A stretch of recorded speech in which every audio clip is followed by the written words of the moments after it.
Good morning, Dan and Amy. This is the part of the program where we ask you to suspend your disbelief because you're about to hear from White House spokesperson Jen Psaki with an update on what the administration is doing to evacuate Americans, Afghan allies, legal permanent residents that are stranded, dare I say, held hostage, could I say, in Afghanistan. We are continuing to press the Taliban, the Secretary of State is, to do more to abide by allowing American citizens, individuals with who are legal permanent residents, and individuals with proper documentation to depart the country.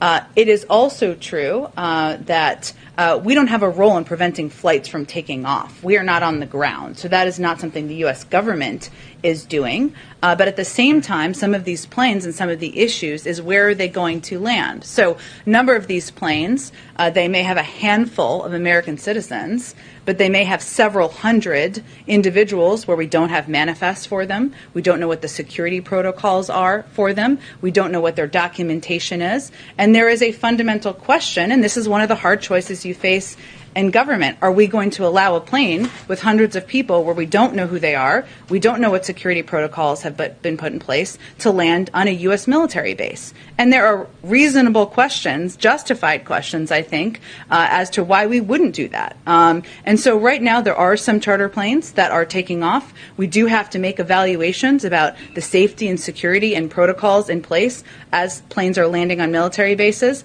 And there are some challenges as it relates to documentation, where a number of people may not have documentation, some for good reason, because they're trying to depart Afghanistan. But that is something we're working through. These handful of American citizens, we are also in touch with. They are not the majority of these flights. Far from it. It is a small number of American citizens who we're talking about on these charter flights. Do you trust anything she says? Because I don't. I'm done with her. There's a lot there. I'm not sure whether I like the suggestion that the open borders crowd is very concerned about who comes into this country. Oh, yeah. So concerned that Now they they care. won't allow flights with evacuees to land at U.S. military air bases without getting all of their paperwork lined up in advance. I don't know if I find that more humorous. I would find it humorous if the situation wasn't so serious, or the notion that, no, it's not the State Department, despite what we've heard, it's not the State Department preventing planes from taking off. We're just preventing them from landing. Yeah, I know. For more on this, pleased to be joined by our friend Roger Kimball, who's the editor of the New Criterion, a Promethean opinion journal, which you should check out if you haven't, who has a new book, The Critical Temper, Interventions from the New Criterion at 40, like at 40 years. And that releases in just about 10 days, releases September 21st, The Critical Temper, Interventions from the New Criterion at 40. Roger, thanks for joining us. Appreciate it. Yes, my pleasure. My pleasure. Gosh, that was amazing listening to our press secretary. Do you have more confidence, too? And by the way, it shouldn't go unnoticed that it's just a handful of Americans that are left there. Just a handful. Just a handful. I noticed that. You said that many times. It's probably about 500 or 600, but anyway, just a handful. But we're going to leave them there. And you know, this it's sort of remarkable to me. You would think that the administration would take the posture with these private rescue missions that include a lot of ex-military, saying, you know, we're going to work with parties that we can work with. I'm not going to get into details, but we're going to work with parties that we can work with to get people out by any way we can get people out, our people.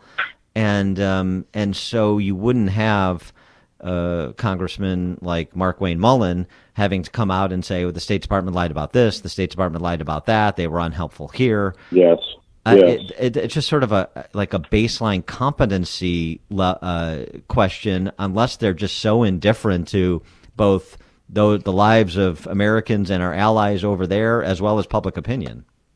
You know, I wish it were just a matter of incompetence, but I regret to say that watching them, I think it's a matter also of malevolence. It's not just incompetence. They are incompetent, obviously, but you know, they really do not care about what happens to the hundreds of American citizens who are left there, and all those Afghans who for 20 years have been helping us. It's really quite extraordinary. Well, and meanwhile, of course, they brought thousands of people from Afghanistan. She talks about documentation. What about the thousands of people that they brought here?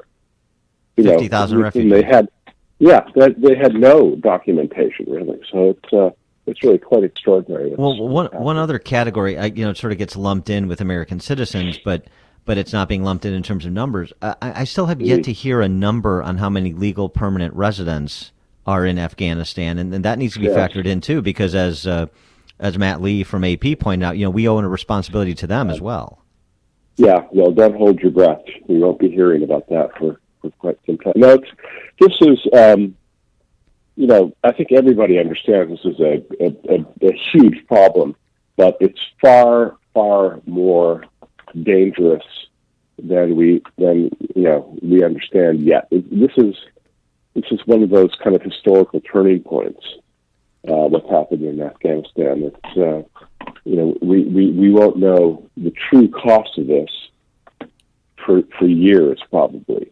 It's an amazing thing that the Biden administration has done, and it's not surprising that it's been reflected vividly in polls and so on. I mean, I think that this is, looking back at this moment, people will say this is the beginning of the end of the Biden administration. Oh yeah, it's going to stain his presidency forever. But what's more laughable and actually sad at the same time is that they're projecting the fact, we're working with the Taliban.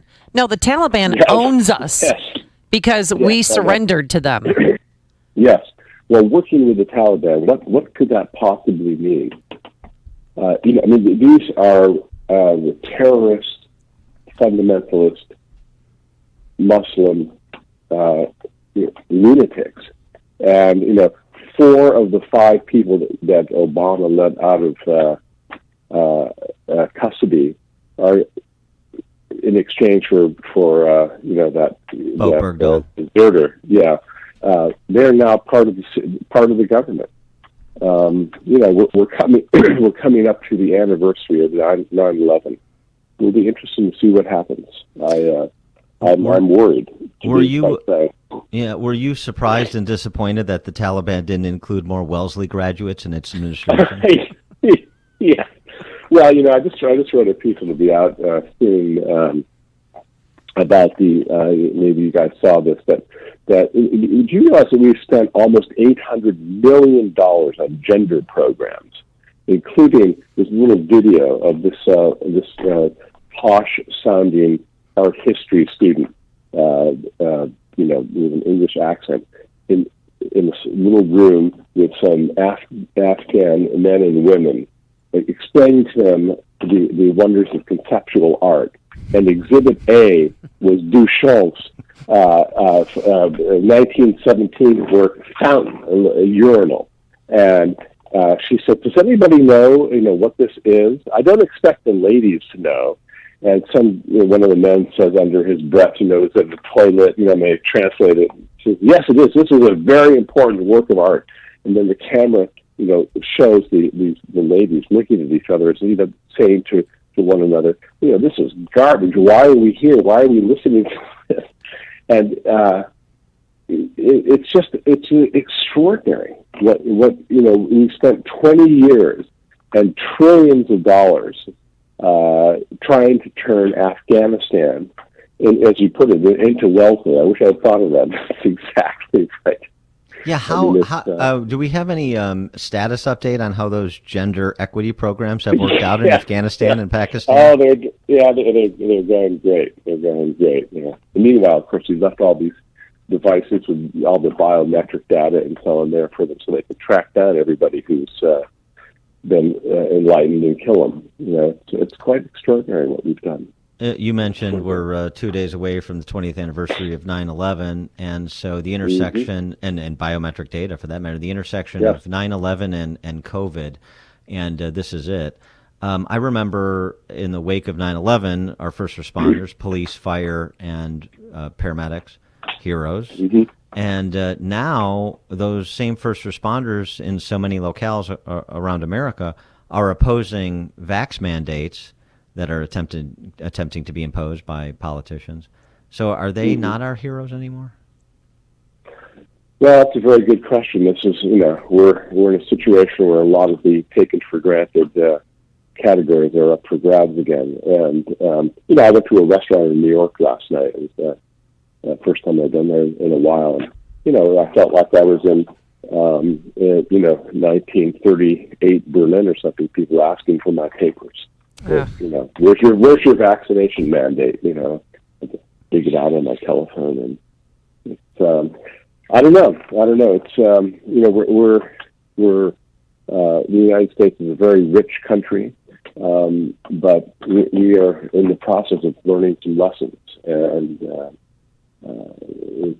it's going to be an interesting period, that's for sure. The old Chinese curse, may you live in interesting times. Yeah. These are they.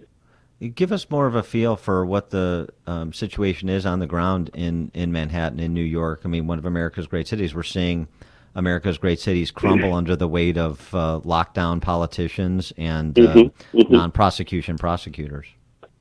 Yeah, I wish I had had the foresight to invest in plywood. There's a lot of plywood in front of storefronts in Manhattan, and there's a kind of feeling of depression, really.